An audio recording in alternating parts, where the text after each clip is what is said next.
Миенето на зъбите е съществена част от ежедневната устна хигиена, когато се извършва правилно, води до здрава и красива усмивка. Правилното миене трябва да продължава около 3 минути и да се извършва поне 2 пъти дневно. Препоръчително е да използвате четка с меки влакна и паста за зъби с флуор, които ефективно премахват плаката. Добре е също така от време на време да сменяте пастата за зъби, за да спазвате правилната техника. Започнете, като наклоните четката под ъгъл от 45 градуса към венеца и правите нежни, къси движения напред-назад. Почиствайте външните, вътрешните и дъвкателните повърхности на зъбите. При почистване на вътрешните повърхности на предните зъби, дръжте четката вертикално, като движите нагоре, надолу. Накрая не забравяйте внимателно да почистите езика, за да отстраните бактериите и да освежите дъха си.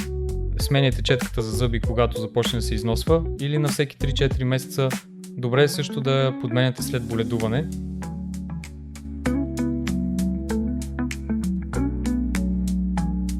За да отстраните упоритите остатъци от храна, допълнително може да използвате и конци за зъби, интердентални четки и да изплаквате с вода за уста.